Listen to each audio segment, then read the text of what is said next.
دوستو السلام علیکم ورحمۃ اللہ وبرکاتہ۔ ایک آدمی دو بہت اونچی عمارتوں کے درمیان تنی ہوئی رسی پر چل رہا تھا۔ وہ بہت آرام سے اپنے دونوں ہاتھوں میں ایک ڈنڈا پکڑے ہوئے سنبھل رہا تھا۔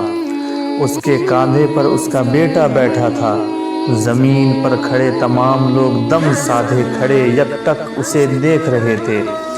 جب وہ آرام سے دوسری عمارت تک پہنچ گیا تو لوگوں نے تالیوں کی بھرمار کر دی اور اس کی خوب تعریف کی۔ اس نے لوگوں کو مسکرا کر دیکھا اور بولا، کیا آپ لوگوں کو یقین ہے میں واپس اسی رسی پر چلتا ہوا دوسری طرف پہنچ جاؤں گا؟ لوگ چلا کر بولے، ہاں ہاں تم کر سکتے ہو۔ اس نے پھر پوچھا، کیا آپ سب کو بھروسہ ہے؟ لوگوں نے کہا، ہاں ہم تم پر شرط لگا سکتے ہیں۔ اس نے کہا، ٹھیک ہے، کیا آپ میں سے کوئی میرے بیٹے کی جگہ میرے کاندھے پر بیٹھے گا؟ میں اسے بحفاظت دوسری طرف لے جاؤں گا۔ اس کی بات سن کر سب کو سکتہ سا ہو گیا، سب خاموش ہو گئے۔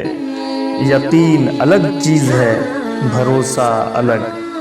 بھروسہ کرنے کے لیے آپ کو مکمل فنا ہونا پڑتا ہے، اور آج ہم سب میں اسی بھروسے کی کمی ہے۔